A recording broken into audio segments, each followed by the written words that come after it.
Hello and welcome to a new video. We've got another collaboration today, trying out another Arrtx product. This time we're trying out their other set of 60 saturated pens. Last time they sent me the 60B set of anime markers, and this set here is the 60A set of classic colours. They also sent me some cute little arts and crafts goodies or charms since it's Easter this month. And I won't lie, I forgot all about it until I saw these. We've got some cute bunny wood cutouts and hanging eggs, which I'll get to decorating later. So same as the other boxes, this set comes with stickers to help you identify the pens. I noticed that some of the small stickers for the ends of these pens were extremely pale and hard to read. This isn't really a problem though, since we get two sets of stickers. I end up going over a couple of the pale stickers with pen, but they wipe off through the process of using them. Like I said, it doesn't really matter, but the pens are still easy to identify with the other stickers. So you guys know how it goes by now. It's swatching time. Last time I made my own swatch sheet on camera, but this time I decided to make it off camera. It's just a simple grid of 60 squares, which I then go in and label and fill with their corresponding colours. You know how it is. It was nice to see some new colours in here compared to the last set, as well as some of the same. Lucky for me, the doubles are colours that I really liked in the last set and can see myself using a lot. There's also a new dark purple in this set, which I was happy to see. That's a potential line art pen right there. As well as at the end a few metallic and fluorescent pens. Metallic versions of anything aren't always my favourite, as they can be quite hard to get the sheen you usually expect. But these ones were alright, though quite tame. So they are shiny, just not as much as you always expect, but I think they're actually quite good compared to other types. That's it for swatches, so now let's get on to the book. I've been using the last set quite a lot since the last video. They're really convenient to just grab and start drawing, and you can see a few things here where I've just been a little obsessed with them, so I'll just show you those pages. So I wasn't entirely sure what to do for this video when I started it, so as you can see with the bleed through on the other page here, I'd been drawing a couple of mallard ducks, so I thought to start simple I'm just going to draw another one, just a mindless fun drawing of a duck. This set had the perfect colours for this type of duck too, so that honestly made me really happy. I really love these ducks. They're so pretty and just pleasing to look at, and I've really enjoyed drawing them. And when drawing them I wanted to kind of simplify them so that they look a little goofy too, so it doesn't matter if they're completely correct or not. And I tried that here and I think I ended up giving him a big head, but I'm happy with how he ends up. And I didn't mention this in the other video, but using these pens is strange in that I know they're acrylic markers, but for some reason they just give me the same feeling as when I'm painting with gouache. It's just super satisfying, and they have such a creamy texture that I just like how most things I make with them end up looking. As for colouring this little ducky guy, I tried to stick to the basics of his colours, but I also wanted to have like a little flair, a little sparkle, so I like adding colours that aren't exactly there. You know, like pushing the colours that are there into a more unrealistic style. So I know that blues and purples are more prevalent in shading, so I gave him some nice underbelly colours and stuff, and yeah, I like it. It gives me the feeling of slightly pearlescent, which I don't think it is, but you know, it is to me, if that makes sense. So yeah, the theme of this video kind of became an Easter video, which I didn't intend, but here we are. I wanted to use the pens on the goodies they sent over to show how they work on things other than just paper. So my plan was to redraw the bunnies so I could figure out their colours in my sketchbook and then colour them afterwards. The cutouts are cute, but not exactly in my style, so I went and changed them up a bit to suit me. So starting with the bunny holding an egg, I went and made him fluffy. I just really like how big fluffy creatures look, and enjoy drawing them. Drawing them and their like shapes are always so satisfying, just making big bulky creatures that are supposed to look soft. And he already had the floof on his head, so it just kind of made sense.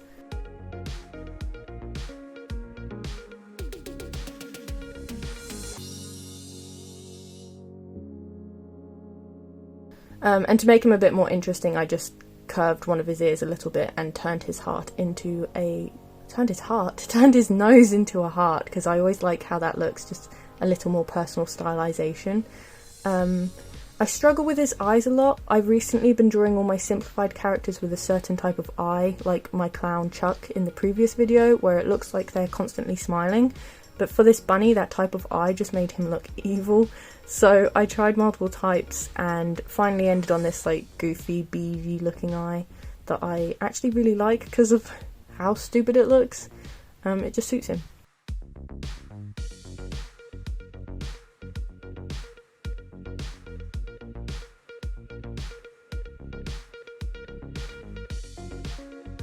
So at this point I was thinking about possible colour combinations in my head, and I had a couple. I was debating doing either pink, purple or blue. I won't lie, I considered making him look like Bonnie from FNAF, since I kind of recently got into all that. And I suppose I do kind of go for a Bonnie colour scheme. In Security Breach you can see posters of his character and he's got a two-toned blue scheme going on, which is what I end up with too, and since you get a nice little gradient of blues in this set, it's perfect. So that's what you can see here, although I actually forgot to rub out first. When it comes to doing things like this, especially when I'm using graphite pencil for the sketch instead of coloured pencil, I always like to lightly erase the drawing.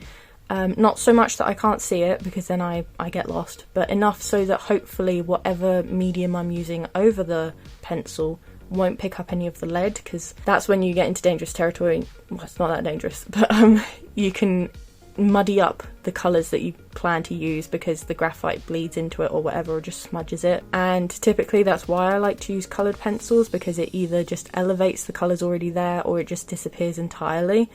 But I wasn't feeling too confident because, like I said, I went into this video not knowing what to do. So when it comes to times like that, I like to use graphite pencils because it's easier to erase than coloured pencils, so if you make a mistake it really doesn't matter. So for the shading, I tried to keep the colours in theme or as close to his colours as possible so that they looked natural, but I did then go in with a pink that I changed my mind because it stood out too much, and I used this really nice blue that when I was swatching I realised how nice it was. And it is one of my favourites in the set, surprisingly, because it is like quite a dull blue, but I think that's why, because it's desaturated. I did then also add some swirls on his cheeks in pink, but you might notice as the video goes on they do fade a little bit. I think it's because I'm using a lighter colour over the darker blue, and while these pens are really good to go over darker colours, sometimes they do just need a couple layers. Now for the egg, I for some reason wanted the colours to be like one of those Digimon eggs from the movie, I think. I'll put a picture up on the screen if I remember, but I always loved how those eggs looked, and seeing them again brought back such a wave of nostalgia that I just needed to do it. For some reason the patterns that were used on the egg cutout just made me think of the Digimon egg, which is why I had to do it. And yeah, I really like how it ended up looking, especially when I add the shading later. It's a simple small touch, but I feel like it does make it all look better. It definitely makes it look more 3D. And then the eggs in the background are just some made up designs that have nothing to do with the cutouts, but I thought it would look nice to have him sitting with eggs just to make it look a bit more interesting. Here I'm using the dark purple I mentioned earlier that came in the set that I was really excited to use as line art. It is honestly so good, it's so dark. It's definitely another one of my favourites from this set. And then I also used a less dark, so a brighter I guess, a paler purple to line art most of him because I didn't want it too dark, I didn't want it to look too samey, and I really like using colours that are similar to what I'm lining. It just makes it look softer, and that's why I used a pink to line art the floofy areas as well, because he just looks so soft now.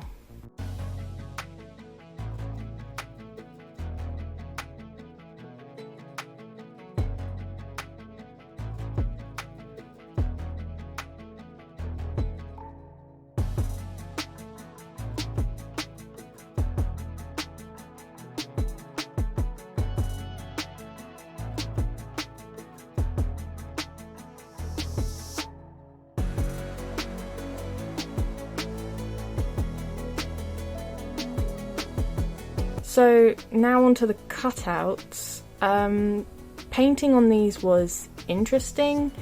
The wood is like some sort of PDF, I think. I'm not too sure. It's kind of like what popsicle sticks are made out of, and it makes my teeth hurt just thinking about it. Maybe too many times biting into them when I was younger.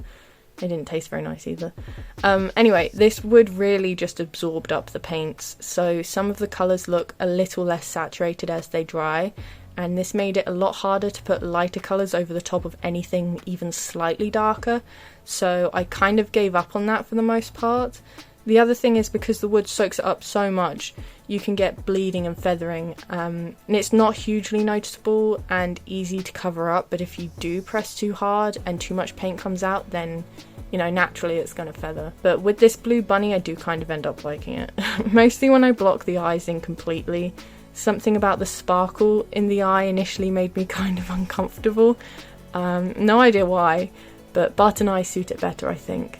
And I just, instead of leaving it 2D, I decided to add the same shading that I did on my drawing, and I think that's why I like it so much. You can see at this point that the markings on his face that I did in the pink are almost non-existent. Like, you can kind of see some ghosting of it, and I try and fix it later by adding some more, but yeah, it was almost pointless. I would have done them first, but it's so finicky to just draw around them, and I think the bleeding would have ruined it, so I think I got the best outcome. I mean, I probably could have put another layer over it, but I won't lie, couldn't be bothered. So yeah, the colours did come out a bit differently on him compared to on the paper. I'm wondering if it's because it was naturally a wood colour first, whereas the paper is just white. So you kind of can't see the shading on some of the egg, but I don't think it's that big a deal, honestly.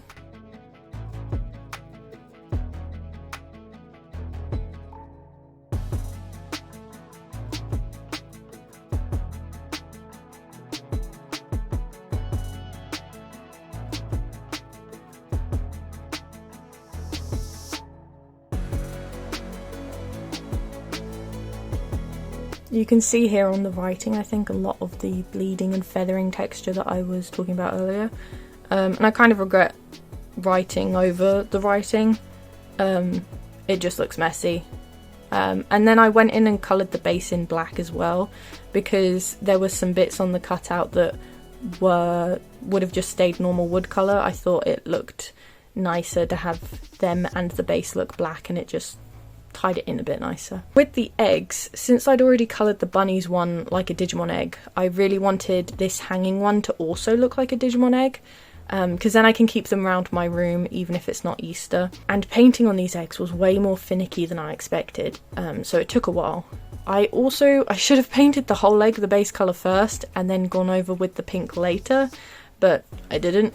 The pink also needed lots of coats, maybe because of the material of the eggs, but the paint came out super pale and streaky, and I think it ended up with about 3 coats, and it dries a lot darker later, but it is still a little messy and streaky. As for the other egg, since I'd already done a Digimon one, I thought the second one should be Pokemon. The Pokemon egg, I think, is kind of iconic, and yeah, why not have one of each? I thought at one point maybe I'd make it look like Togepi's egg, but the classic egg just called to me more. Oh, and the egg, so it could dry, I had it hanging from the tripod that my camera is on, so that's why it is in the top corner of the screen. I think I showed you earlier, or a minute ago, that, so I thought that was kind of funny to just see it in the top corner. It was also kind of annoying, it was in the way, but I haven't actually got that many places to hang them from, so I had to improvise. So this next part is sped up. It's different to how I was editing this video, but I just needed to have it this way. I really like how the other method of editing looks, with lots of cuts and real-time footage, but I won't lie, it is super intense editing it that way, and it takes such a long time, and I feel like I'm going mad a little bit, but I do like the end result of that editing, and I know a lot of you do too, so I'm going to try and have both sped up and real time in my videos going forward, so that there is a balance between satisfying footage and my sanity. So yeah, that's why this part's sped up. But I mean, this way you get to also see the whole process of my art, so you know, that's an upside, I guess. By now you've probably noticed how I've drawn this second bunny, and it might not have been what you expected. For some reason, its arm really confused me, and in my head I saw it as having its arms behind its back. This confused me then as to why it had a sort of section drawn onto its arm. Like, was it shading? Was it meant to be cut out? No, I think I just saw it wrong. And it was only after I'd done this video, or filmed the video, and I was talking about it to my brother, that he pointed out that it looked like it was meant to just be a small arm. That makes more sense. I have no idea how I didn't see this. It makes way more sense than what I saw. But yeah, I go through the whole video assuming its arm is behind its back. I wanted to finish this page for the video, you know, like have the whole page dedicated to it. So I was trying to come up with something for this space at the top when I had this silly idea to include a face hugger egg. Don't ask me why, it's so out of place, though it is still an egg, so maybe not so much. The idea was I wanted these bunnies to have come across an egg that's not what they're used to, and it's like in a nest of other eggs, and I wanted it to give off a cuckoo egg kind of vibe. You know, where cuckoos would lay their eggs in the nests of other birds so that they'd be raised by those birds, and as the cuckoo gets older it pushes the other chicks out so that they're the sole baby to be looked after. Except that's obviously not how it works with these alien eggs. But let me know what you think. But I feel like how the blue bunny ends up looking, they kind of look suspicious, like they know what that egg is and they're encouraging the other bunny to interact with it. It turned out way more sinister than I intended. It's honestly horrible and I don't know why I did it. But it's supposed to look like it's got stars painted on it too to fit the Easter vibes, which really doesn't help the blue bunny's case. They're looking really guilty. So now that most of the page is filled in, I just wanted to add some finishing touches to bring the whole page together and make it look less of a jumbled mess. So I go and add Happy Easter and some wallpaper lines behind the first blue bunny, and then fill in the remaining space with a couple eggs and stars. The eggs are the Pokemon and Digimon designs, so now I have a copy of all the decorations on this page, which is very satisfying. That was a train. Which is very satisfying. Same as the other Arrtx videos, I wanted to include the thank you card again, but I didn't plan this one out, which I really wish I had. I decided to draw an egg and go for the Tuggerby style that I'd mentioned earlier, and it looks bad. I also decided to add coloured dots, alternating the same way I wrote Happy Easter on the other page. It's messy. It looks a little better after I add the markings on the egg, but it still felt off, so I don't know what made me do it. Maybe it's because I thought there was no way I could ruin it more. But I go in with a dark red-brown to line it, and then add as a background, and while it's still ugly, it's also a lot better. So yeah, that is it for all of this. Similarly, I can't say that. Similarly to last time, I have been doing a lot of drawings with these pens since finishing this page. So I've got these two here, which is one of the Andys from Hot Fuzz, because I love that film, and Hancock from Fallout 4, just because they're characters that I really like. And I really like how they turned out. The colours are a little different to the previous set, so they look different to how I would have done them using the other set. But I'm so happy with how they turned out, and I just really like these pens. Like I was saying earlier, they give off a sort of gouache feel to me personally, and maybe other people have felt the same about them. They look so satisfying, and I really like them. They've become one of my favourites to just go and grab, and like they are really convenient to just use. So I'm really grateful that Arrtx has let me try out so many of these pens. It was an unintended Easter video,